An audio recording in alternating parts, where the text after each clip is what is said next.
Último día del año.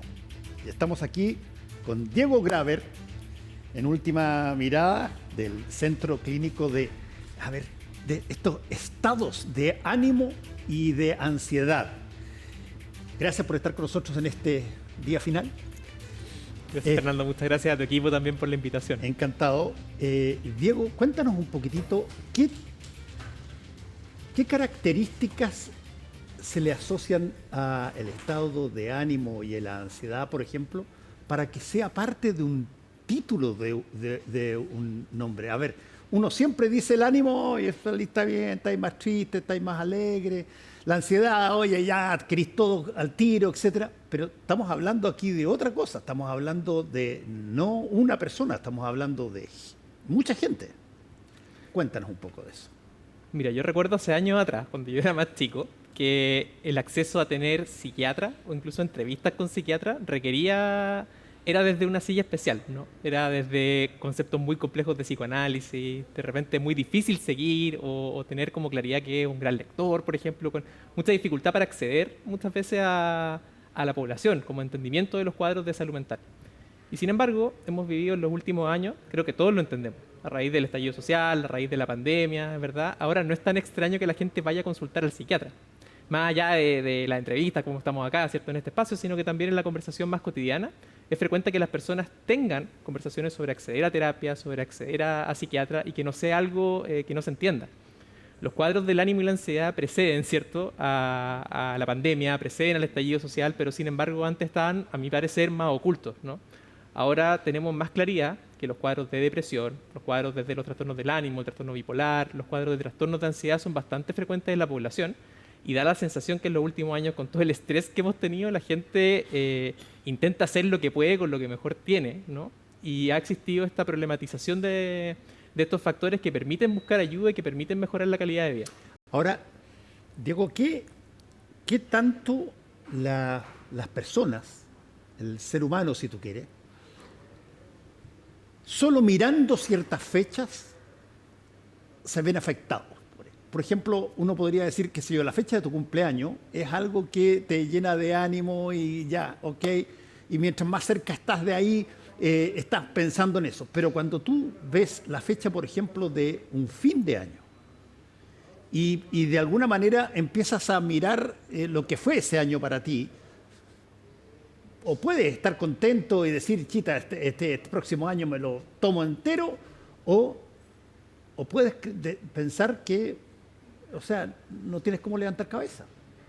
Es muy interesante tu pregunta porque en los últimos años pareciera que ha cambiado el concepto.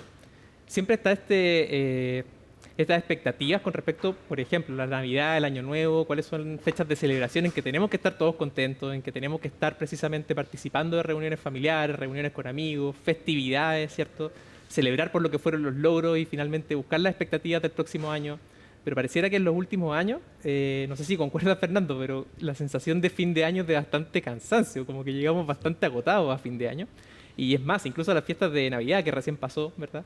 Antes existía la expectativa por los regalos, aún existe, ¿verdad? Como los regalos, estar presente, todo lo que significa como el costo económico.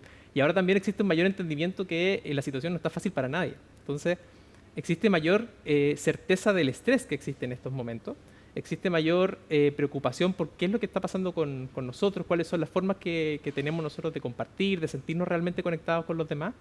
Esto a nivel de las celebraciones del presente. Ahora bien, como tú dices, las celebraciones o las fechas importantes le traen a las personas o le evocan recuerdos que son bien importantes a la luz de la vida. Probablemente personas que estén viendo este programa en este minuto están celebrando o, digamos, cerrando el año en momentos que son complejos, ¿no? A propósito de un ejemplo como bien claro, los procesos de duelo, por ejemplo. Estas fechas recuerdan cuando uno tiene algún familiar que ha fallecido o una relación larga que uno ha terminado.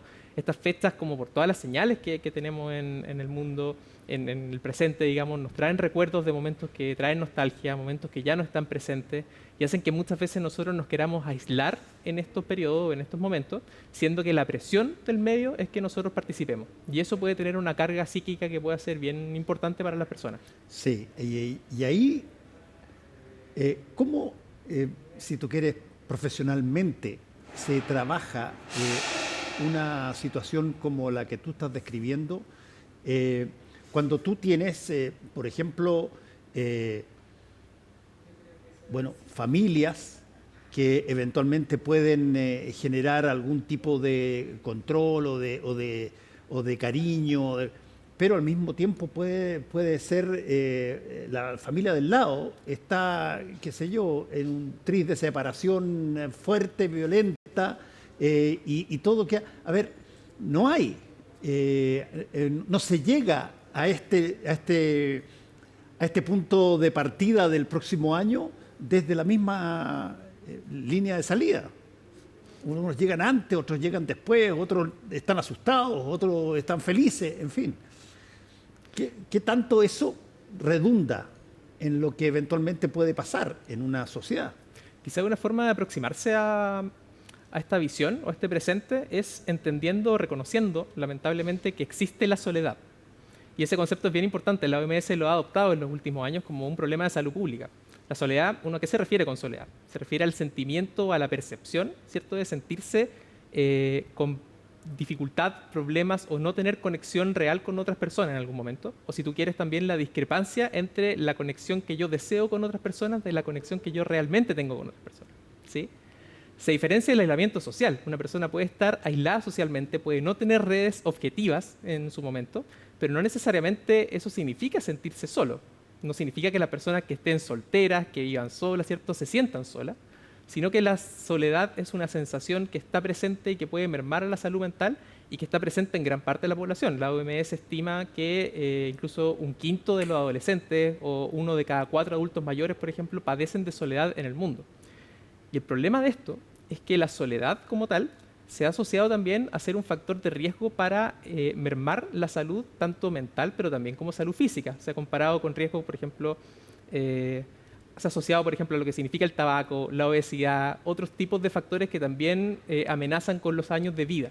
Entonces, es un problema mayor que exista la soledad y muchas veces nos cuesta reconocerlo. Es muy difícil para una familia que tiene sus ritos, que tiene sus miembros, ¿cierto?, que esperamos que las celebraciones estén con ciertas personas que están presentes, cuesta reconocer que algún miembro se pueda sentir solo.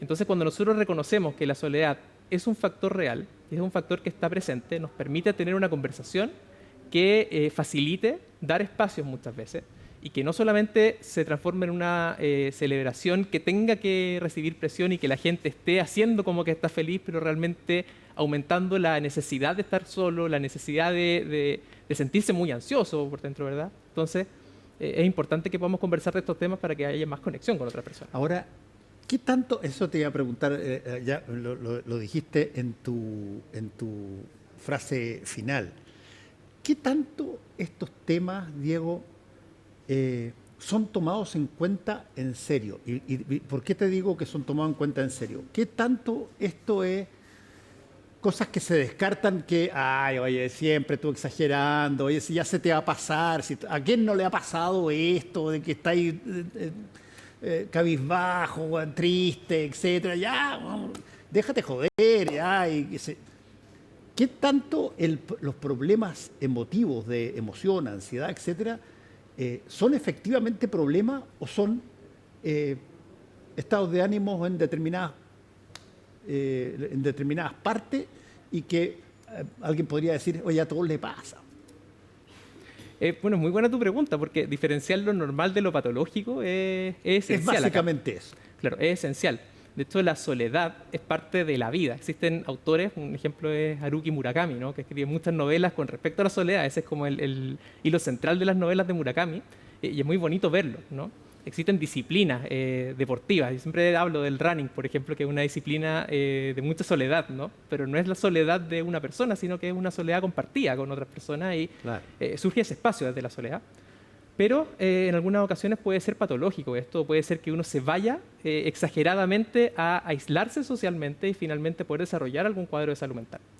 Nosotros hablamos de una soledad patológica o una soledad que no es constructiva cuando esto evita que nosotros podamos pedir ayuda en situaciones que nosotros necesitamos, cuando tenemos compromiso de repente de algunas funciones normales que nosotros tenemos. Si por nosotros aislarnos o tener este espacio dejamos de trabajar normalmente, estamos sumidos, estamos manejando la angustia con uso de alcohol, uso de sustancias, por ejemplo, cuando tenemos algunas alteraciones de los ritmos biológicos, vale decir, del ritmo de sueño, del apetito, ¿cierto? Entre otras cosas, o también cuando nosotros nos sentimos cansados la mayor parte del día, con desánimo, cuando todos estos síntomas van acompañando a una persona, se suman varias semanas, varios meses incluso, y acompaña la sensación de soledad, son cosas que a nosotros nos tienen que llamar la atención para nosotros poder prestar ayuda y poder pedir ayuda de forma efectiva.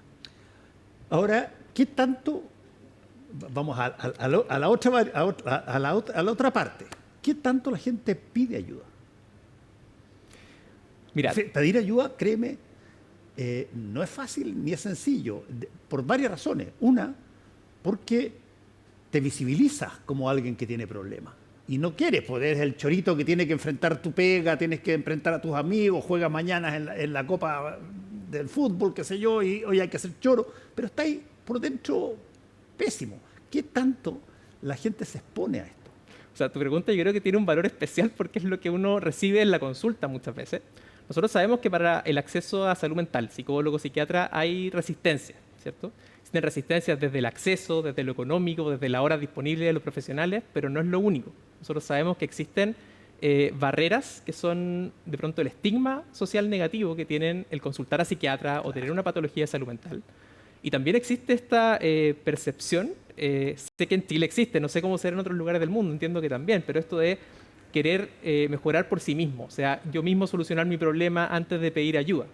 Eso es muy frecuente, y es frecuente que en la consulta lleguen las personas y te cuenten, esto me lo vienen recomendando hace muchos meses, yo vengo hace meses pensando en ir al psiquiatra, pedí la hora y no fui porque en realidad no sé si esto es pertinente, y llega la primera consulta y para las personas muchas veces es un bálsamo, porque es finalmente poder abrir situaciones. Uno a veces se queda con más dudas que certezas después de una primera consulta, pero me quedo con esa sensación, que la gente está aprendiendo a consultar y está aprendiendo a normalizar que de pronto ir al psiquiatra, esto va a sonar muy estereotipo, pero así era antes, ¿no? Ir al psiquiatra no significa estar loco, ir al psiquiatra no significa que uno no pueda funcionar normalmente, sino que ir al psiquiatra o ir al psicólogo significa que uno puede manejar, aprender a conocerse y tratar situaciones que puedan ser complejas para funcionar mejor y mejorar la calidad. Ahí sí hay una cosa que todo paciente que va al psiquiatra tiene que saber. Probablemente va a tener que revelar cosas que en forma normal no hubiese revelado jamás. Porque yo me imagino que la única cosa que un paciente que va a un psiquiatra porque está afectado no puede hacer es esconder cosas que el psiquiatra debiera conocer y saber para ver cómo, de alguna manera, evaluar lo que le pasa. Pero eso implica un costo para la persona, que es, oye, voy a decir cosas que no se las digo ni a mi mamá. ¿Cachai? ¿Cómo se toma eso? Eso es bien interesante porque esto lo digo a título personal, es algo que pienso. Creo que la sociedad en la que nosotros vivimos es una sociedad bien retraída muchas veces y existe este temor de qué es lo que va a pensar el otro, porque el otro me pueda juzgar. Volvemos al tema de las fiestas, ¿sí? Decirle a mi familia, yo no quiero pasar el año nuevo con todos, quisiera pasar solo con mi pareja, quisiera pasar con mi mascota, quisiera pasar solo. Está el temor al juicio de qué es lo que está pasando, qué te pasa conmigo, ¿cierto? Ser enjuiciado por una decisión personal que es autónoma. Pasa lo mismo cuando uno consulta al psiquiatra. ¿Qué es lo que va a pensar esta persona? ¿Esta persona va a pensar mal de mí? ¿Qué es lo que estoy pensando? Existen factores culturales, factores religiosos, ¿cierto? De culpa cuando uno está viviendo ciertas situaciones.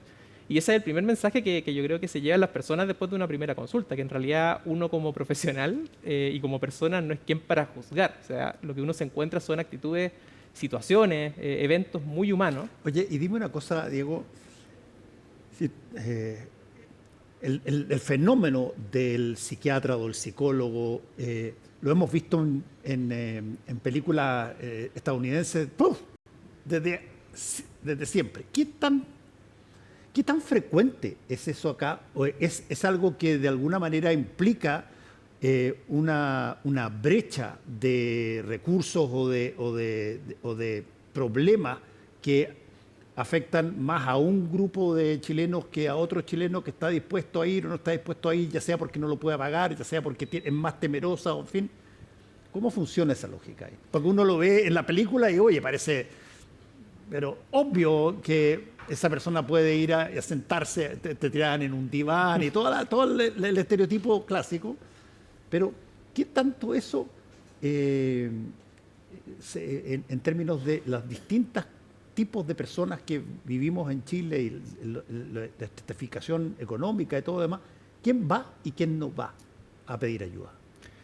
De hecho, las cifras de los cuadros de salud mental son bien impresionantes. Creo que eso nos ayuda un poco a dilucidar el problema. Se estima que 1 de cada 8 personas en el mundo están teniendo un tema de salud mental en el presente y que 1 de cada 3 pueden tener un cuadro de salud mental a lo largo de la vida. O 1 de cada 4, dependiendo de dónde uno vaya a buscar los datos, ¿no? Pero eso quiere decir que si una persona no sufre a lo largo de la vida un cuadro de salud mental, sin lugar a dudas se va a enfrentar o va a encontrarse compartiendo con personas que lo llevan. Entonces, la salud mental o los problemas de salud mental están presentes en la población y las personas funcionan igual. Entonces, a propósito de tu pregunta, muchas veces en las películas, ¿cierto?, aparecen situaciones que son como muy ejemplificadoras, que cuando uno llega a un extremo, por ejemplo, llega a la atención de psiquiatra o llega a la atención de psicólogo y resulta ser evidente, ¿no? Aquí puedo pecar de ingenuo, pero tengo la impresión que actualmente las personas están consultando antes que eso de forma más frecuente que en el pasado. O sea, vale decir, no hay que esperar que un cuadro reviente en la cara, que un cuadro crezca mucho antes de ir a consultar y que sea pertinente. Pareciera, tengo la impresión que la gente se está atreviendo a consultar. Ahora, eso es un cambio brutal, porque, a ver, digamos de qué se trata esto, así que tú me lo puedes corregir, pero estamos hablando de una persona que se enfrenta a otra persona a quien nunca la ha visto antes y está dispuesta a contarle las cosas más íntimas solo porque esa persona tiene un diploma que dice de que es, qué sé yo, psiquiatra o psicólogo, y eso te da a ti, de alguna manera, el impulso para hacer algo que no estarías dispuesto a hacer ni con tus padres. Hay algo que también creo que ha sido un cambio durante los años, que también a título personal, pienso que consultar al psiquiatra no es sinónimo de ser medicado, necesariamente. Existen distintos orígenes o factores que son precipitantes, predisponentes, incluso perpetuantes de los cuadros de salud mental, que son de origen biológico, psicológico y también social. Entonces, este entendimiento nos permite muchas veces, desde lo psicológico, ponerse en el lugar de la otra persona, comprender sin juicios y hacer que un buen diagnóstico muchas veces sea suficiente para ir calmando síntomas de ansiedad o de depresión. Otras veces que existe algún componente biológico que sea muy manifiesto y que los medicamentos, por supuesto, que sean una buena herramienta, pero también el entendimiento que existen factores sociales, por cierto, que tienen que ver con esto, que tienen que ver con las redes de apoyo, tienen que ver con cómo se maneja políticamente un país, como factores económicos también, otro tipo de cosas. Y ahí donde los psiquiatras también tenemos claros muchas veces que nosotros en algunas circunstancias no somos más que un termómetro, ¿verdad? Que si de pronto las consultas de psiquiatría aumentan en cierto periodo, quizás quiere decir que algo está pasando socialmente, por ejemplo, o que algo nos pasa psicológicamente. Entonces, cuando uno entiende que hay distintas formas de aproximarse o de manejar y que uno busca el tratamiento individual, las personas empiezan a encontrar un espacio que muchas veces no tienen en el mundo, digamos, en la cotidianidad, y el consultar y el abrirse y ser diagnosticados les permite abrir espacio en su mundo cotidiano. Diego, la ansiedad, qué sé yo, el estado de ánimo, pero básicamente la ansiedad, el miedo, etcétera. ¿Cuáles son los equivalentes positivos de eso? ¿Hay esperanza? Por ejemplo, que te genere un estado de ánimo relativamente capaz de, si tú quieres, superar la ansiedad que tienes. ¿Qué te gatilla el que el estado cambia? O sea, aquí siento que no estoy pecando tan de ingenuo, pero porque creo que es distinto tener un cuadro de salud mental en el presente que haberlo tenido hace 50 años atrás, hace 30 años atrás.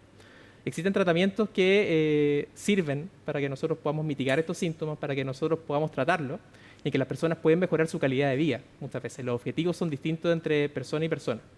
Pero hay que recordar muchas veces que la ansiedad como tal, existen los trastornos de ansiedad, pero existe la ansiedad que es parte de la vida. Nosotros como especie humana hemos sobrevivido, ¿cierto? Sobrevivimos en la selva a propósito de la ansiedad. Somos una especie que sobrevivió a propósito de esto. Y también creo que es importante mencionar que como especie también estamos diseñados para poder vivir en comunidad y para conectarnos. O sea, estamos diseñados para tener emociones positivas e ir desarrollándolas, solamente que a veces por distintas circunstancias esto queda más olvidado. Por ejemplo, se me viene a la mente la teoría del apego de Bowlby, ¿no? Que sabemos que el niño se aproxima a la madre a partir del vínculo, o tiene esta proximidad con la madre, por necesidad de seguridad y protección, o sea, desde un instinto de supervivencia.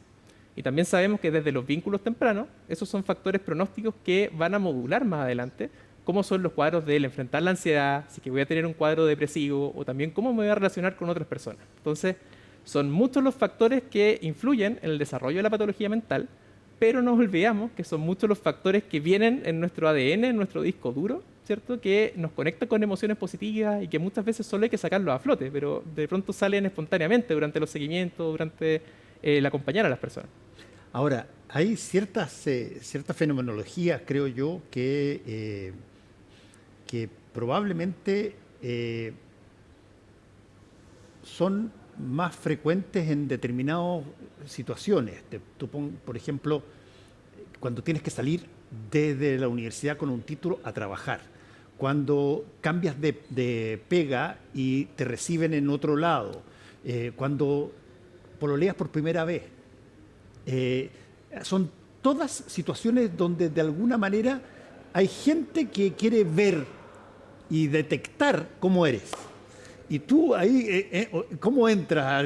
Hay choritos de la pampa, pues, o sea, qué sé yo, que son fantásticos, pero en general uno tiende a ir más bien pisando de a poquitito, ¿cómo es? Eso es súper interesante porque tiene un matiz que no se ha explorado tanto, pero que ha ido cambiando con el tiempo, con el desarrollo de la tecnología, por ejemplo. Porque esto que tú mencionas, uno contacta desde la experiencia propia, ¿verdad? Porque existe una ansiedad que va sucediendo con la exposición, ¿cierto? La experiencia de vida hace que la ansiedad vaya bajando, uno se encuentra con recompensa en el camino cuando uno se enfrenta a estas situaciones y tú me estás describiendo la vida, básicamente, que claro, es un aspecto muy bonito, ¿no? Pero por otra parte, actualmente las personas se están desarrollando desde muy chicas con la tecnología, las redes sociales, que eso varía o dista mucho de lo que fueron los años anteriores. Por tanto, muchas veces está este temor al juicio, ¿cierto? Este temor de exponerse y equivocarse, este temor de ser juzgado. Estamos viendo que actualmente existen plataformas que pueden dejar plasmado, ¿cierto?, el error, ¿cierto? El clásico temor a la funa, por ejemplo, ¿cierto? De la exposición social, de la exposición en redes sociales, que esto queda ahí de por vida en internet, ¿verdad? Y eso hace que muchas personas puedan sentir más temor a la exposición, más temor a vivir, ¿cierto? Entonces puede aumentar la reclusión y finalmente aumentar esta sensación de, chuta, tengo que exponerme de cierta manera, en internet yo puedo modularlo, ¿cierto? Puedo reprimir ciertas cosas para mostrar una cara distinta y eso hace que finalmente podamos tener, no sé, muchas redes sociales en la era digital, pero sentirnos profundamente solos de forma paradójica. Última pregunta que te hago, Diego, y que tiene que ver con un fenómeno que está entrando con una fuerza brutal, que tiene que ver con, bueno, la capacidad que tenemos hoy día de comunicarnos, de no ser solamente receptores de informaciones, sino que ser emisores. Nos comunicamos con gente, vemos sitios web, vemos a otras personas, vemos a influencers, vemos a esto y todo eso que antes no existía porque funcionábamos sobre la base del colegio, sobre la base de la familia, hoy día eventualmente tienen mucha más influencia en lo que yo hago y lo que yo pienso que mi mamá, mi papá, mis hermanos y todo el colegio. En ese sentido yo creo que es bien interesante porque cambia la realidad y cambia la percepción que las personas tienen del mundo. Y eso tiene sus riesgos, ¿no? La plataforma, internet, las redes sociales, WhatsApp, es una muy buena instancia para poder comunicarse con otros, ¿cierto? Para poder intencionar. En este momento las personas tienen posibilidad de mandar un mensaje a personas con las que no se han visto después de muchos años, ¿no? Es una muy buena herramienta. O incluso personas que no se conocen entre sí, pero fíjate que esa persona leí lo que puso en su red y fíjate que, oye, ¿cómo puede estar equivocado si piensa exactamente lo que yo?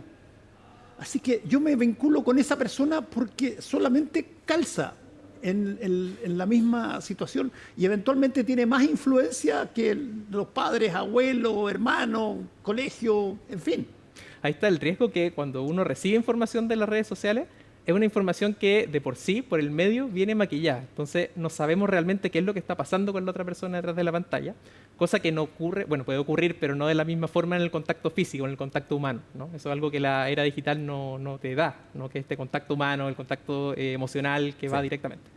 Ahora existe un fenómeno que es importante o que creo que también es relevante, que tengo la impresión que las personas en redes sociales tienen un mundo que pareciera que uno sabe toda la verdad, ¿no? Pareciera que si existe un accidente aéreo, uno es opinólogo del accidente aéreo, existe un tema de farándula y uno sabe todo del caso de farándula, entonces existe una concepción que uno conoce o maneja toda la verdad y que uno tiene herramientas para juzgar.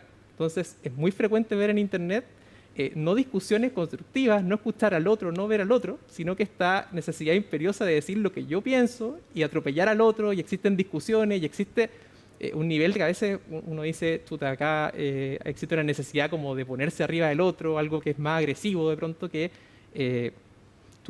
uno dice, ¿qué es lo que está pasando con la conexión? Estamos más conectados en los números, ¿cierto? En la cantidad de interacciones que uno tiene, pero ¿qué es lo que pasa a nivel emocional y qué es lo que pasa al nivel de la verdadera interacción, del compartir? El juicio manda, dices tú, a veces.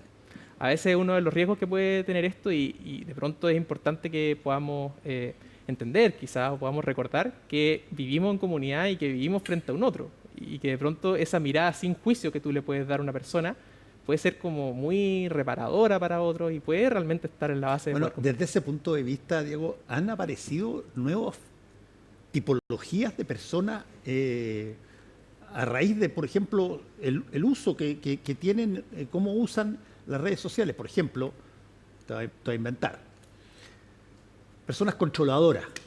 O sea, ven cualquier cosa, el programa, y esas personas le cambiarían la corbata a este gallo, le cambiarían el color aquí, este gallo, qué sé yo, dijo esta palabra que no se dice así, están todo el tiempo tratando de corregir algo. Eso me imagino que genera una nueva, ya no digo una nueva persona, pero una nueva personalidad.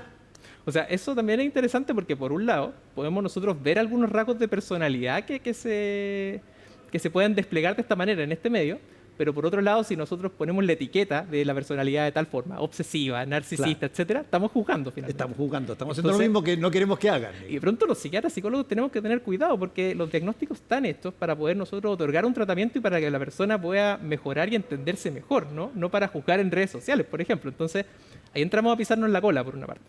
Pero por otra también existen algunos fenómenos que se están describiendo, no están en los manuales oficiales, ¿cierto? Pero incluso se está describiendo la ansiedad de hablar por teléfono, que la gente ya tiene como mayor ansiedad o evita contestar las llamadas telefónicas, pero sí está en contacto, por ejemplo, por WhatsApp, por mensaje de voz, porque tiene más cantidad de control. Entonces, por cierto que en los próximos años tenemos que estar viendo, como mencionamos, los cuadros de salud mental.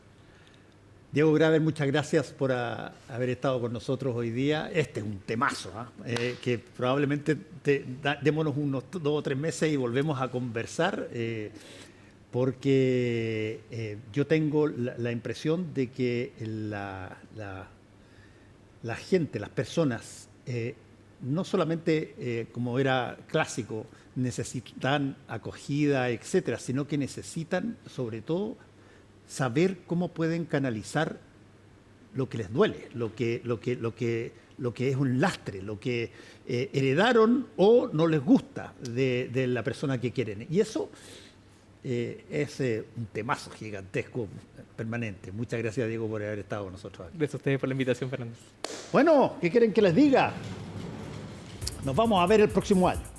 Eso lo voy a perder. Ojalá que parta extraordinariamente bien con nuestro primer invitado del año 2025. Los esperamos.